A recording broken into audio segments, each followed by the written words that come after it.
And welcome. Good afternoon, good evening, good morning, whenever you're listening to this.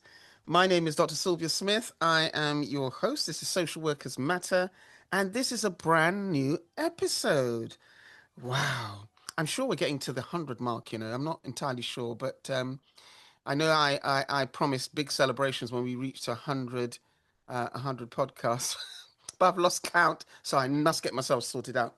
Anyhow, it's a pleasure to be here, and of course we have a wonderful guest who's joined us. Hugh, how are you? I'm well. I'm well. Pleasure to be here. Did you notice what I Pleasure just to said? be here. Hugh, how are you? Did you not? Were you I not caught it. impressed I by that? caught it. I caught it. I You caught caught it. it. You caught it. I Are you not caught it. Yeah. impressed? Yeah. You're It's not like impressed. it's all right. It's all right. Oh my gosh. Well, Hugh, it's lovely to have you here. Thank you so much for sparing the time. Hugh, I met you recently. We were both panelists on a brilliant little panel discussion with our dear friend Zuri. And I thought, oh, judging by some of the things you'd said about your work, even though there were four of us there, so there wasn't time to really do a deep dive. I thought my ears pricked up, and I thought, yeah, he's someone I need to speak to. I'm curious about what he does, what he's doing, what he has done. So I thought, well, what better way than have you on the podcast? I So, appreciate the invitation. I appreciate the invitation. yeah, no problem. I mean, as regular listeners will know, this podcast is called Social Workers Matter, but it we don't just speak to social workers. We speak to allied professionals who are in the business of helping and supporting people. So your presence here is absolutely appropriate. And I think, Hugh, I'm not going to keep blabbing on. I want you to introduce yourself and say something about who is Hugh. Okay. Hugh Mayers is a first and foremostly a son, a brother, and a father of three boys and three girls. And that's Wow. my life. That's my life. But in the professional sphere, I'm a counselor, I'm a psychotherapist, youth engagement specialist, mental health trainer, and ultimately like somebody that just wants to help people. Okay. Yeah. So I mean, again, it's something I know that we who are in the helping profession say a lot. But what is it that drew you to the profession that you're in now? What was It it? was a um let's say a diversion of sort because initially I had gone to university way back in the mid 90s, Greenwich University studying law Okay. undergrad. And my intention was to be this young, black, energetic lawyer that's gonna, represent all these young men or young people from the community, from the inner cities who, sometimes get railroaded or get misrepresentation. So I'm gonna find somewhere to ventilate my activist spirit and, do something constructive. But I always had an interest in psychology. I just used to listen to the C90 tapes and watch the videotapes before all of the everything was available on the internet. And there were two names that stuck out. Naeem Akbar, Dr. Naeem Akbar and Dr. Amos Wilson. And I would listen to, listening to different activist type tapes and people who would speak about history and Black history in Egypt. And there's all these different people that I would read or listen to just, on my travels.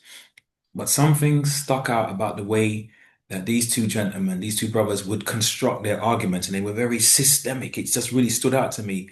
The systematic, should I say, way that they approach problem solving and addressing the Black issue as it was in those days. And so I gained this interest in psychology. And so while I'm, labored with deadlines for law essays, every now and then I find myself in the psychology section, taking out books and borrowing videotapes, loaning videotapes, and just watching this stuff and just kind of being mesmerized. And so that was what like kind of initially, struck the interest or fed the interest. Yeah. Eventually graduated. I was supposed to go to law school, but there was a little bit of a family issue, and so I didn't get my paperwork in time, and I needed to be flexible. And one thing led to another, and so I ended up doing a master's in politics Okay. to stay in academic, in the academic field. And think, okay, I'm going to go law school the following year, and it just so happened that it just didn't happen. I still needed to be available for the family issue that was going on. It had lasted longer than I kind of anticipated. And so I ended up saying, look, I'm married man, 4 kids. They need to eat. This theorizing and university stuff is cool, but now I need to kind of get my skates on. And I ended up getting a job in HMP Feltham in the safeguarding department. When I say I talked myself into that job because I had no zero experience. And when I think about it now, I really pulled it off because I had sat a panel and they liked my CV, but there was somebody that was a psychology graduate and they just performed better than me. I later found out, ended up being teammates. But so I just missed out, but it was within a certain time frame where I don't think they needed to re-interview because they'd already interviewed me and another vacancy came up. So they just called me and just said, long story short, would you be up for the job? And like, I could have bit their hand off. I could have bit the ex-manager's hand off. And so I was yeah, became a formal type job title. That was a G grade manager, um, outreach worker, whatever. It's kind of an anomaly position in the prison service, but it just means like you don't wear uniform, you're not really related to disciplining the young people or the inmates. You're not part of that process. It's more just risk assessment and managing the cases of those who they deem, have come into the prison or something's happened while they're in prison, which makes the staff feel they're at risk. And Okay. so they open a file on them, and then we build this rapport with them and assess them and manage their activities and, liaise with family or outside yacht workers or social workers, lawyers, whatever it is. But just in the pursuit of this young person walking in on their 2 feet, walking back out on their 2 feet and not being carried out in a black bag because they had in the late 90s, I think there was a suicide in Feltham and they had a lot of suicide attempts around the time that I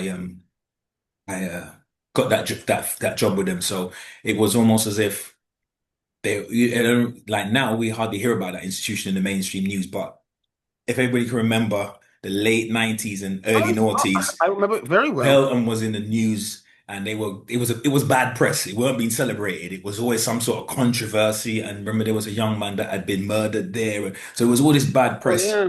Yeah. So I don't know officially, but it felt like somebody from the Justice Department high up said, listen, this is a check, sort it out. Just fix it. Yeah. Because there was a whole team that was hired and there were psychiatric nurses in the team. Um, myself as a key, as a outreach key worker. There was a couple of us. There was some prison officers that were nurses as well, that that dual role. So they were really put together like a strong team. And I have to confess, I was the least experienced. As I said, I really talked myself into that job. All these guys had worked in homes or hospitals or different environments which warranted them being there. And I guess it was just on the strength of my kind of academic qualifications and just yeah, being able to talk a good one. I'm from South London and, we go hard or we go home. You know what I mean? I know the coot and all that. So how long did you spend in that role then? I was there from 2003 and I left at the end of 2011. Oh wow. Literally, I took redundancy in Right. December 2011. So I did a good stint there. Yeah. And about 7.5 years of that time was on as I said, they call it safeguarding, but in the prison they just call it suicide watch because you're not literally the person that looks through the window, but you're heavily involved in what goes on to keeping those young people safe. And so, yeah, 7.5 years was on suicide watch, and 18 months in probation, and I just wasn't feeling it. So when redundancy was offered, I was out of there. Okay, great. So I mean, certainly from what I'm hearing you say, a huge part of your job was about sort of relationships and engagement and forming strong relationships with the young men in that institution. who you were responsible for. Um, okay, so that's a good chunk of time. So what then happened? Where did you go? You weren't feeling the probation offer. Hmm.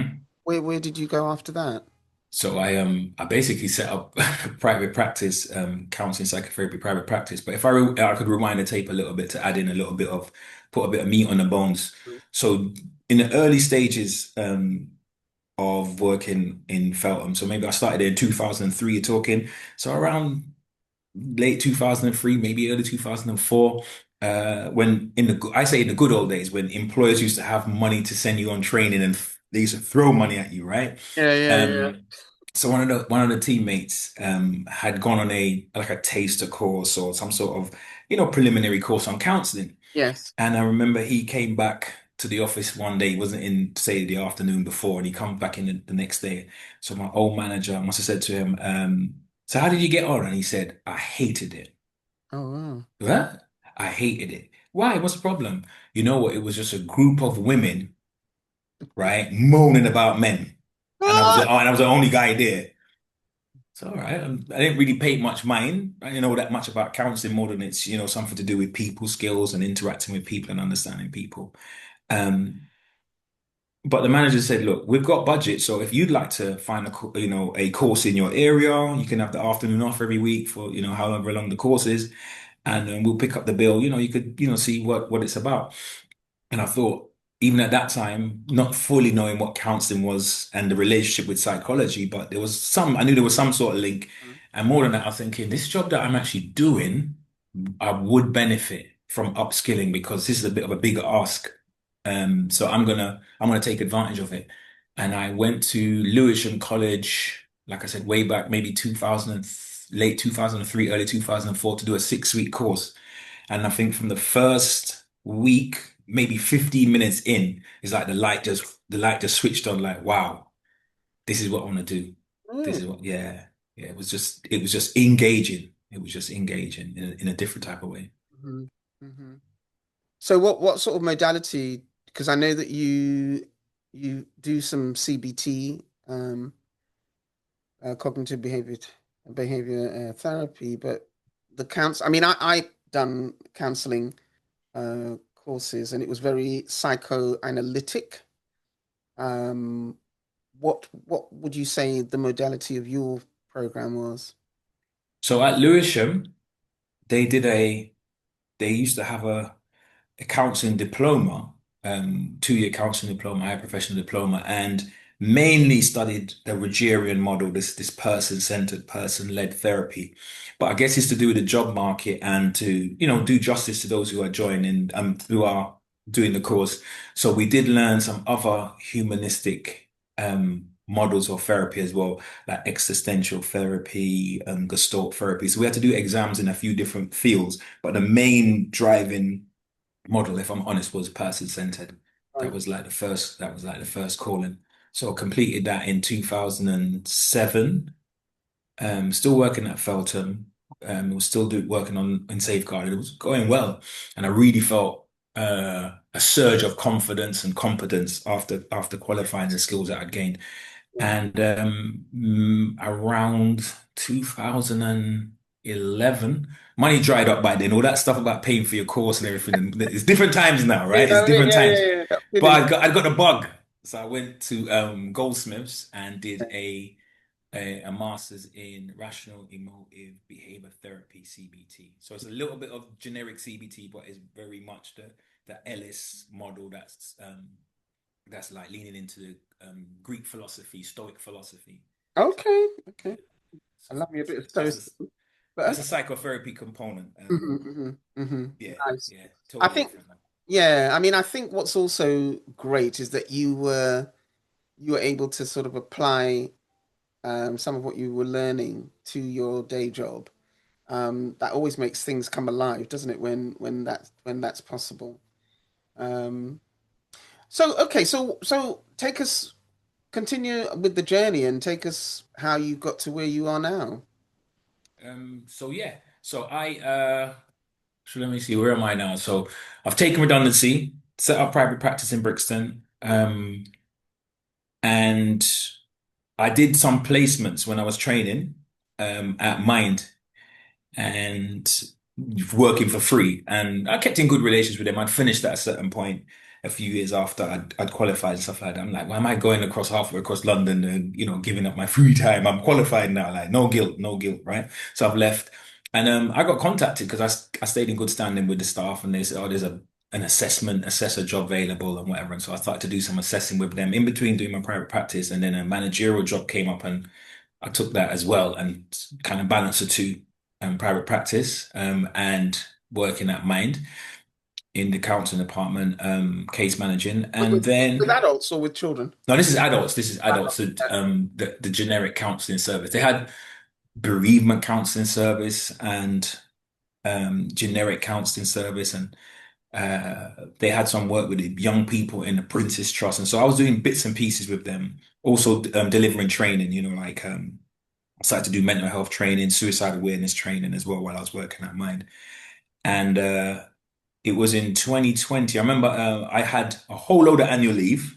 No, not 2020. Before we get to 2020, before we was around 2019, late 2020, late 2019. Um, Just before COVID. yeah, just before COVID or on the cusp of COVID, actually was going into 2020. I had a whole load of annual leave left over. And if you don't use it, you lose it. You only can take Yeah. over a certain amount. So I said, you know what, I'm going to take some annual leave before, it runs out. And I took some annual leave. I wasn't feeling my best when it was time to come back to work, but a mate called me and said, hey, the world's going to change. Don't come back to work. And all this. And I was like, Mm. what are you on about? He was like, no, it's not worth it, mate. Don't do it. Just don't come back. So I was off maybe like, instead of going back from annual leave, I was off sick for a day or two. And in that time, the receptionist called me and asked me to confirm my address. And they just sent me an iPhone and a laptop. And the building was closed henceforth. And we just entered the phase of remote working. Wow. Yeah. It was so, Surreal, isn't it? yeah, it got real in the feel, as they say. So, Mm. but I was at home for a long time working remotely.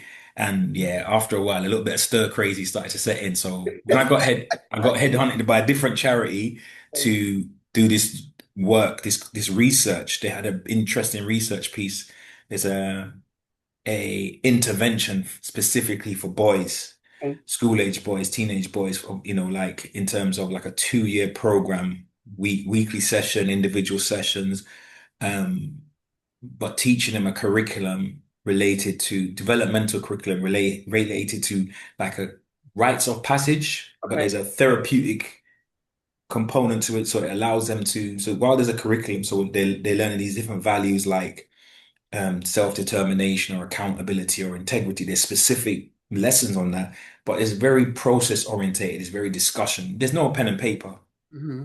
It's a thinking and interactive course. And so when I was approached by this company saying that we're doing some research and we're hoping to, we're going to pilot this program in the UK, I was like, remote working, pioneering research in the UK. It was a no-brainer. And so I jumped ship.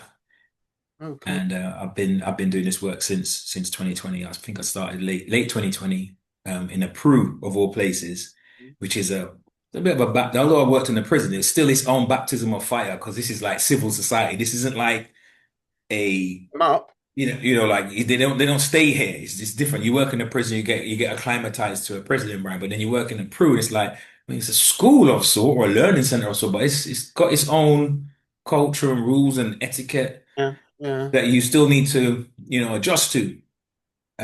So I did that for a year, and then I've moved a few schools since then. Like the program's been offered to different schools, and so So I did ped I peddled my ways. yeah, Bit yeah, of a yeah, bit of a road warrior. yeah. Where Wanna buy you wanna buy we're needed. this? We Yeah. yeah, where we're needed, they find the space, and Sure, sure. I'll So, go in and do what needs to be done. okay, so Hugh, is it an American It concept? is indeed, yeah. It's from Because when you said Chicago. that thing about they were going to deliver in the UK, I thought, oh, okay, there's some. Okay, so yeah, so tell us a bit about that because I think I may have heard of it, but I don't know if I'd heard that there was a research component. Tell us how those two things tie up. Are you Yeah, delivering no. a So what program? it is, it's been researched by the Chicago Crime Lab, and they've had like good findings in terms of the young people that enter the program, offending behavior, school attendance, antisocial behavior, things like that. There's a significant change.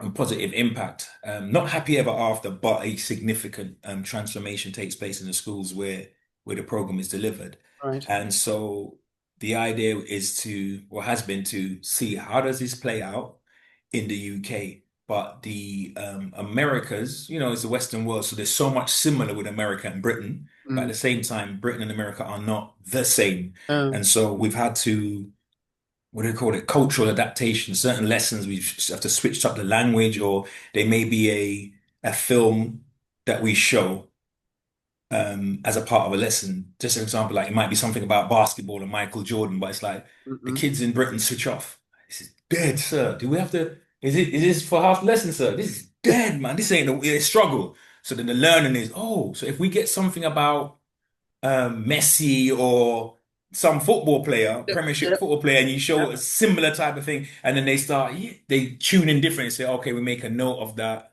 Aha, all right, so we have a little bit of an adaptation there. And so, running it over a few years with different groups, we've built up like a body of evidence of, what changes, But what adjustments work. Yeah, yeah. and I mean, to give the audience a sense of some of the struggles that the youngsters kind of are grappling with, share that with us. Give us a bit of a taster, because even when we were doing the panel discussion the other day, and we were talking about certain kind of gender issues around what it is to be a man and so on and so forth. I could feel that there were things that you kind of had experience of in relation to boys and young men that I was curious about. So Hmm. what are the sorts of struggles that you encounter or they encounter and that you work with? Yeah. The I think one of the things that has been the biggest learning for me is the idea of because it came up in our conversation that boys will get to a certain age where they wrestle with stuff. I don't think it's so much to pathologize or problematize boys. I think it's just a natural thing that happens when you're a certain age. I think girls go through their own process, but it's a human thing, right? But from a boy's perspective, I think that there's a kind of a stage when your identity is so linked to your appearance. Where they're going, you go. What they like, you like. You don't really have much say. But then you get to that age where you're not an adult, but now you're starting to form your own identity and break away from your parents' shadow, right? And find yourself. And that can be very daunting. Freedom is a scary thing, right? When you're free to define yourself in what type of man do I want to be or adult, or what kind of values am I gonna, what role models am I gonna lean into? Yes, I yes. think I think in ancient times and pre-industrial times, you had things that are specific rites of passage in societies, or you had maybe in countries like the UK where they're known for having rites of passage, but Britain would have had, like the guild or tradesman. So when Mhm. you get to a certain age, you're still a boy, but you sit with the older men, right? And I mean, I remember this as a teenager when I worked in a building site, for example, and I'm the only youngster there now, right? And so there's a get me a hammer or this is the rules or this, without them explaining, you can't behave like that. You soon learn quick to read the room now. I'm not with my little friends. It's big man things now. So you learn a certain etiquette of what's the behavior, what's acceptable, the kind of conversations, the level of conversation. You kind of adjust. So it's a rites of passage of sort. Yes. And so you're learning from older men. But we have less of that. So like what the boys kind of encounter now is like, where do they go for that lesson, right? For that coaching, for that consultation. Where do they get that from? And sometimes they get it from the internet. Exactly. Sometimes they get it from older boys that are, not necessarily on a straight and narrow.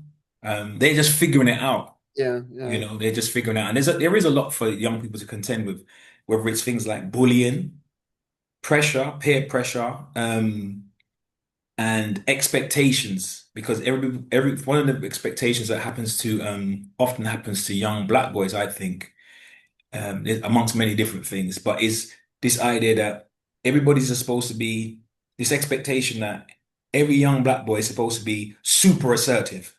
yeah. Nobody's going to ever get every is going to say 1 millimeter against them and they not have a comeback answer Yeah, or yeah, ready yeah. to stand up for their rights. Everybody's just supposed to be cut from the same cloth and be super assertive. Mm. Or when it's to deal with interacting with the opposite sex, you're supposed to be always super confident and know what to say at any. All these unreal, just human. You can be shy at one time. Somebody said something rude, you didn't have a good comeback. That's real life.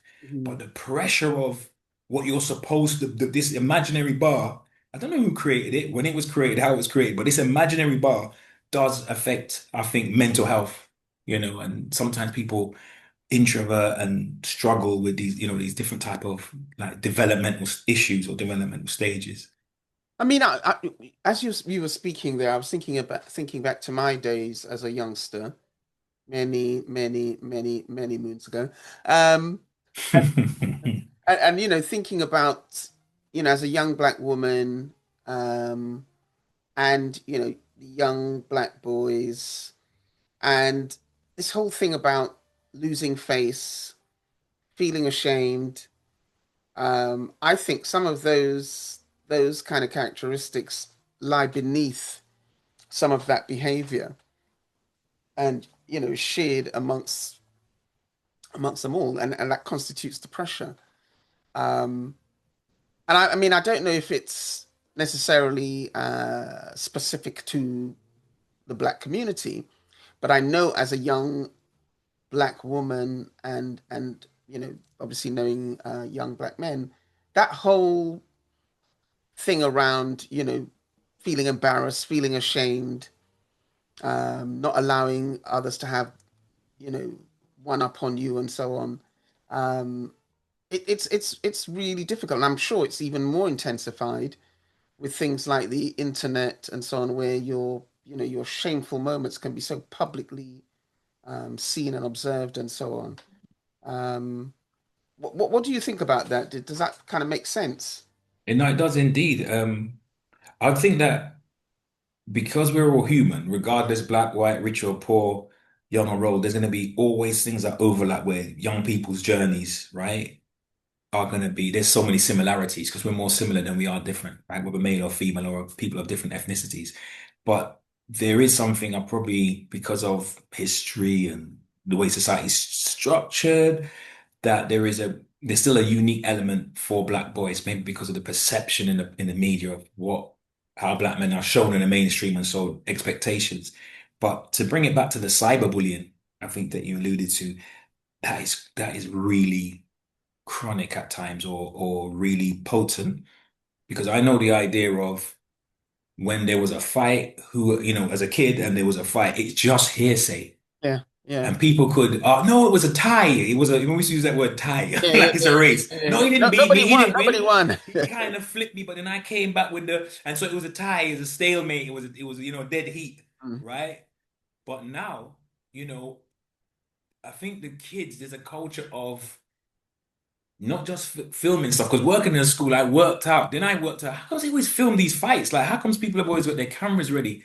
But I know there's a culture where when two people are going back at it, at each other, Mm. the other children will say, "Wow, he said that about you. But you're good to take that." Me personally, I Yeah, wouldn't yeah, have it, but I'm different. I'm different. You're good to take that. That was an insult that maybe your ancestors felt that, man. But anyway, don't. And they G each totally other up. up Yeah, into a totally frenzy. up. But while that G'ing up is going on, phones are being, it's like a At the unwritten rule. ready. The At phones the are at ready. the ready. Mm. So once there's a collision, that's filmed, that's uploaded, and then now that's the World Wide Web. Ah. Yeah. And so, yeah, people lose face, they get embarrassed, and there's a bit of a torment to it. Mhm. There's or just a verbal bullying and name calling and a back and forth in the different WhatsApp groups or whatever the platform is. Yeah. Yeah. We know the idea again, going back to a certain time before, pre sort of technology. You know a guy, he's a bit of a bully. You see him and you're playing football, you might pick up, yeah, yeah. I mean, you shake off to a next space or whatever. You go around the other side of the block, or you find yourself away from people like that, the other side of the playground. But now it's like even when you go home, the phone can buzz and then they say, "Yeah, have you seen?" And then Yeah. they look and there's some kind of Never humiliation off. ritual going Never on. off. So they don't get a break. Wow. Bully takes on a different, it can potentially take on a different form because it can be relentless. Wow. Wow.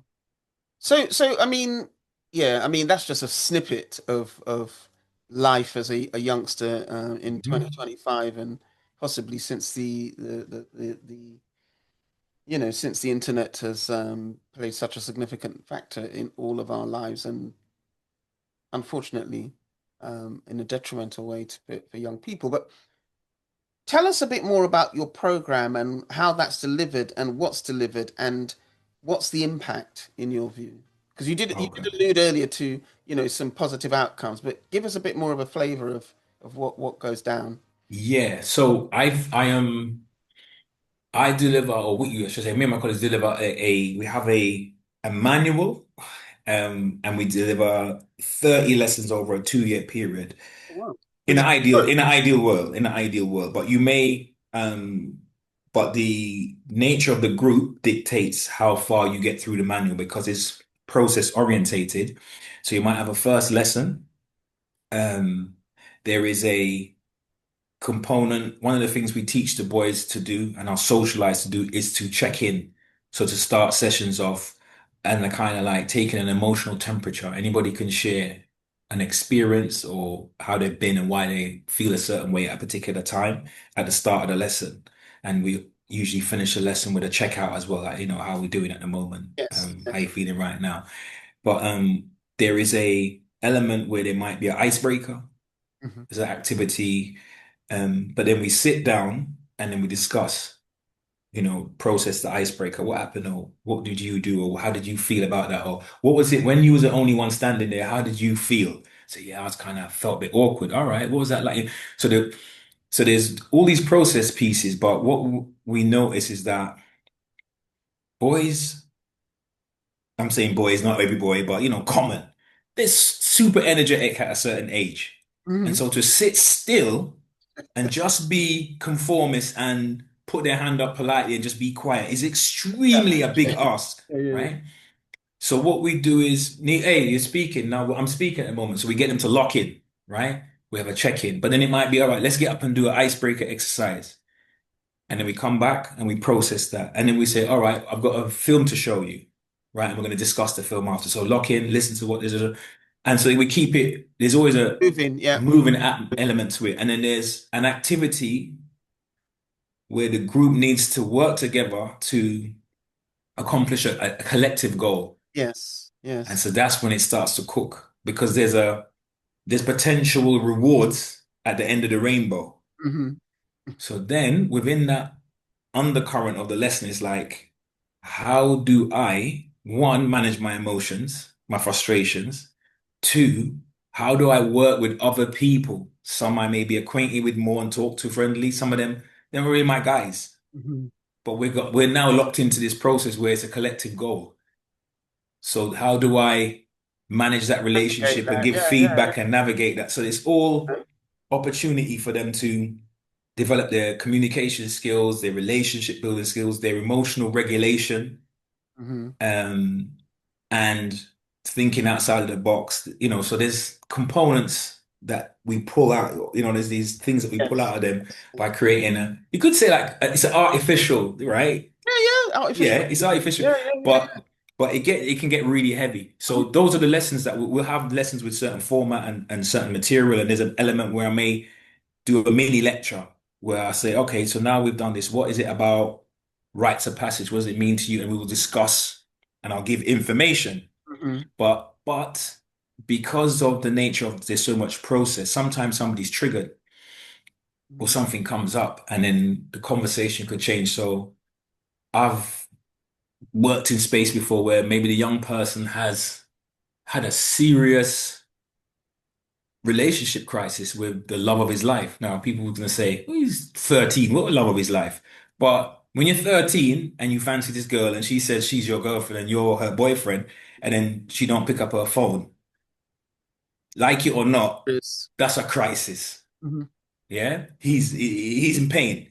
And so if he comes and says, XYZ, she's not taking my calls right now and I don't know what's going to happen. And that could end up being the lesson, right? Or other more taxing issues that have happened on the way home from school the day before, or whatever, that might become the lesson. It's a bit strange for somebody to check in and poured their heart out about somebody pulling a knife on them, and you say, "Oh wow, that sounds really difficult. Okay, I'm going to report that for safeguarding purposes. Yeah, so don't worry." Anyway, like I'm saying, so let's get the ball, and Right. you can't do them like that. You Yeah, can't, yeah, yeah, no, no, it don't work. So it don't work. no, it don't work like that. It don't No, work like that. So that's why I said the pace of what's going in the group dynamic kind of will determine to a large degree whether you end up getting through the 30 lessons over the two yeah, years yeah. or whether you get to 15 lessons or where you end up because there's so much going on in their lives and it becomes like a socializing place where maybe these are things they haven't mentioned anywhere else, Mhm.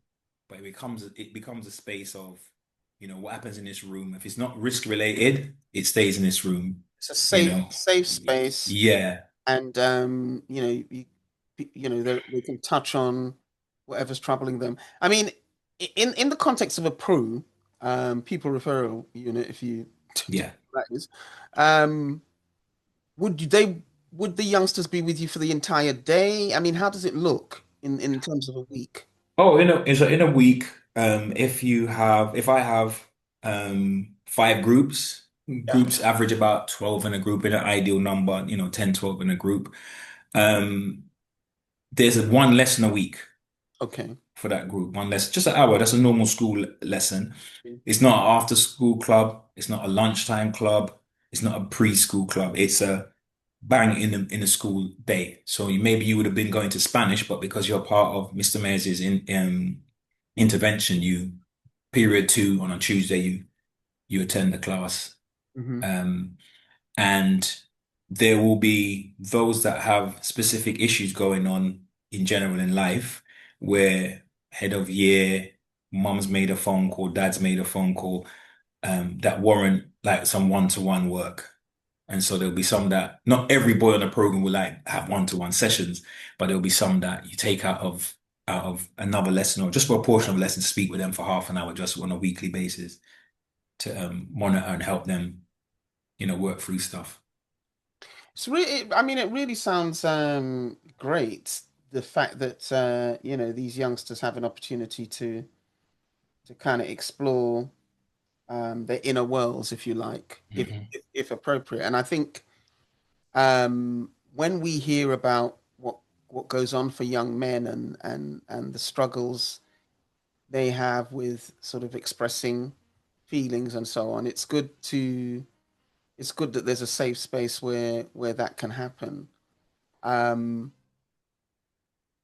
in terms of how long the program has been running for, Hmm. what are some of the inspiring stories that you can recall, or have you not yet got to that space? No, we've got anecdotal, but also like interviewed young people. We do um use scaling tools where we sort of measure Oh, them at the start of the year, at Christmas, just before Christmas, and then at the end of the academic year, so we could see, who's moving in what direction or what the trends are in terms of ability to, self-reports of ability to trust people more or not, or maybe not, or to share with peers ideas around standing up for others, or would I stand by?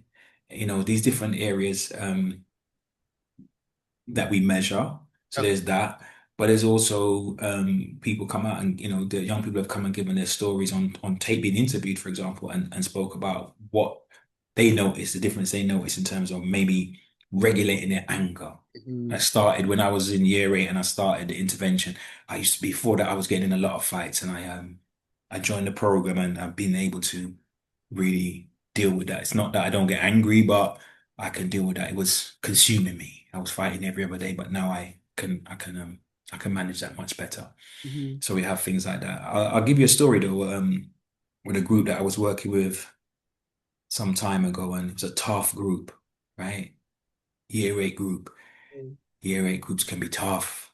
Concentration span, the need for excitement, the need for engagement, you really switched on with them. So, like with the age groups, with adults, the difference between somebody who's 30 and 33 is, you can't even tell the Negligible. difference, Yeah, right? yeah, And yeah, yeah. unless they tell you their age, right? You don't know. But with, the difference between like a year 8 and a year 11 is a gulf. So or year 10. So the kind of lessons you have with a year 11 and they're talking about their life issues and what's going on and the politics amongst the young people in the estate and whatever it is, it's like you're talking to men in comparison, right? Although they're only 3 years older. So the year eights are very tough. Anyway, they had this group I'm working with, they had accomplished like a few goals, and so there's a reward party for them. Mhm. And a teacher came in to kind of like help because I've got the two groups together now and they can get overexcited, Mhm. young boys and a whole heap of food and pizza and that, right? It's just me one with them. So the teacher's coming just to, bless the house, as they say, right? He's just coming to, see stuff. So anyway, this is a tough group. But I must say, at the end of it, he said to them, because he's more of a disciplinarian, I'm more of a therapist, and nobody don't get detention with me or anything like that. That's the school will deal with that, right? So I'm just more working more therapeutically. So he said, say thank you and say one thing about what you learned from the lessons or what you've been gaining from this, right? Mhm. In that kind of spirit, Sergeant Major, stick it on them, Oh right? yes. And when they went round the room was talking about the piece of what they had learned or whatever, like I felt the hairs on the back of my head stand up because even someone I'm really thinking, is it going in or like are they getting it? Because sometimes they play and they did, but when really required, not like it was an examination, but it shows that it's in there. Yeah. And once something's in there, it doesn't mean that it will always Show it so. manifest itself how Yeah. we would want it to be.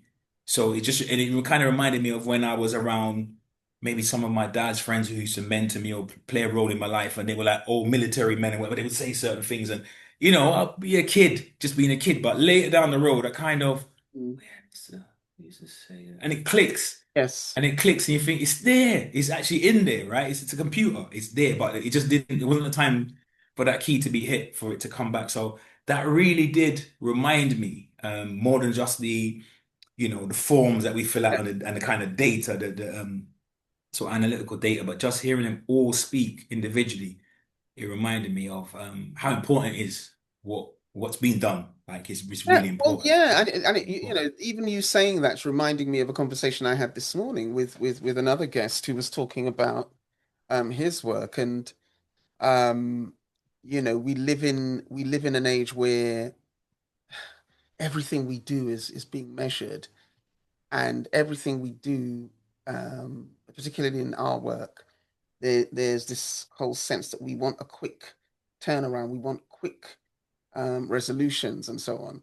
And back in the day, we know some of the old adages about, you know, they may not do it now, but trust me, it's in there somewhere, Mhm.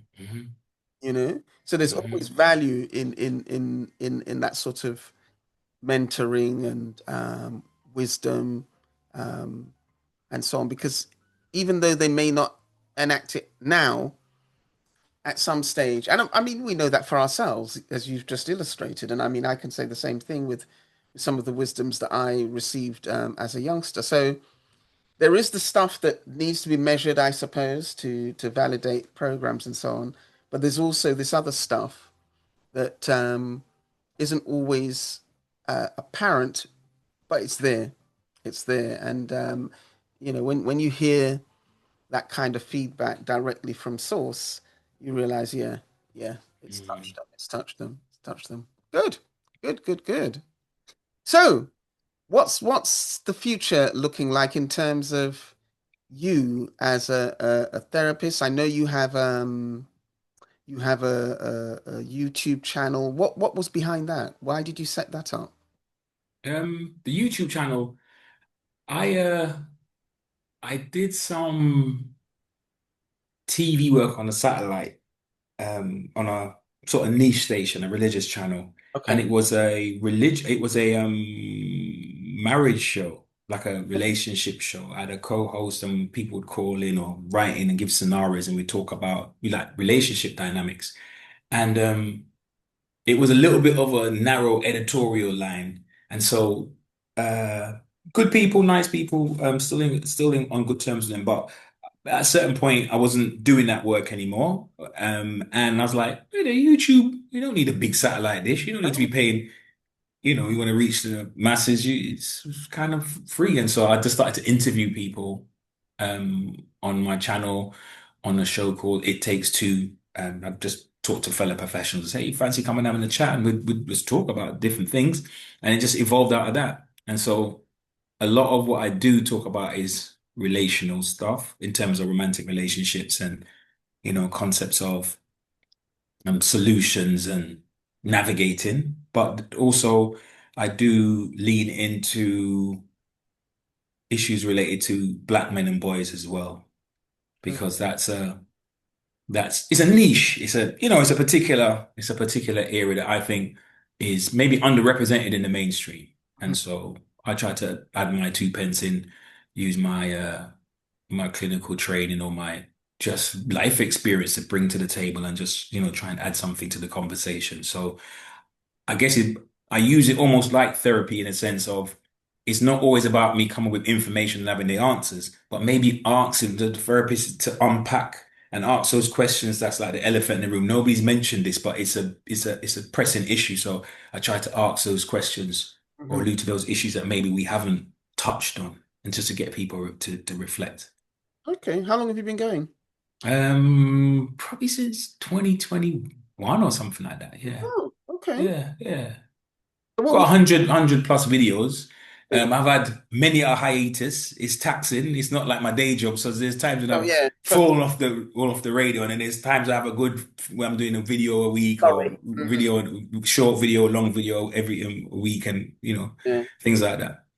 Yeah, it's tough going. I have a YouTube channel as well, and it was kind of, it was, yeah, we were getting into it, and then after a while it's like, oh God, I'm tired. I can't keep this up in the same way.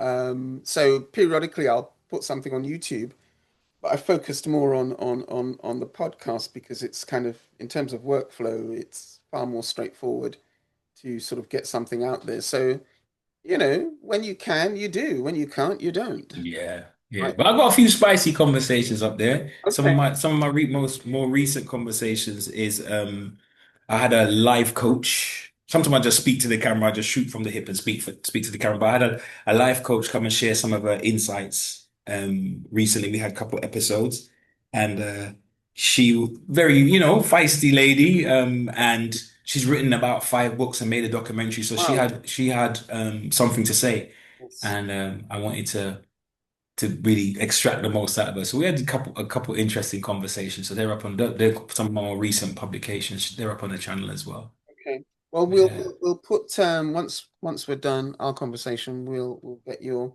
YouTube channel link and put that up on the in the show notes for folk to access. Um, okay, Hugh. So is there anything else that you want us to know that we haven't really touched on in terms of you, your work, the future? Any thoughts you have about what you're doing and its value and so on? I mean, is there anything that you feel that you'd want to share with us as we move towards the end? Yeah, just sort of closing out. I would say that part of my all being well as it's a life sphere, all being well. I like to focus on men, holding men's space. I've done that a few spaces this year. I had some good feedback, but using some of the insights I've gained from working with the boys in a Mm. particular forum. And one of the things that I've learned is that, some of the information I've brought or been able to use that skill and had spaces with adults. And it's like feedback, like, this is some of the stuff I wish I should have learned this when I was a kid. And so while we want to invest in the youth, definitely, because they're tomorrow, but there's still men that would benefit from learning how to access and maybe reflect and work with their emotions. And I don't mean that in a way that they are deficient, but it's just something about sometimes how we're taught masculinity requires us sometimes to perform, and so we have to push stuff down. And we're numb. So a lot of men you find if you're checking in with them about how they feel, they're not really too sure. It's not because they are hiding. It's like they ain't really sure how they feel related to certain things or how they're actually feeling. And then sometimes that can come out in different ways. That's not always helpful. And so I'm thinking about the future and creating more space for men to, and black men actually, to, go on a journey of self, go into the underworld and come out the other side, you know. Well, that sounds cool. And you know what we also have to bear in mind is that um, you know, you're a bit of the conduit in terms of bringing the men together and doing this pieces of work. But these individuals will also go out there and speak to other men, speak to young men, boys, and so on. So, you know, it is important to work with the adults because they're the ones who the youngsters are going to be looking up to as elders and so on. And if they're communicating messages that aren't serving us, that ain't gonna help. So I do think Mhm. working at both ends is critical. Yeah, yeah. But yeah, sounds like good stuff. Good stuff. And I'll always be a diehard Afro-romantic or romantic. So for my sins, I'm only going to be talking about love, you know, I'm only going to be talking about relationships and stuff like that. So I'll probably carry that on as well. Or say probably not. I intend to carry that on as well. Lovely. Well, good for you. All right, Mr. Myers, it has been my absolute pleasure speaking with you this evening, and we will provide links to your work. If listeners or people who view this want to follow you, what's the best way to do that? Follow your work, not follow you. Yeah, they can get me on YouTube or I'm on the social handles on Facebook or Twitter as well. X, yeah, X, I'm on X as well or Instagram. So they can Okay. get me any of the the main social media handles. Okay, well, we'll circulate this. Hugh, thank you so much and take good care. Appreciate you, Dr. Silva.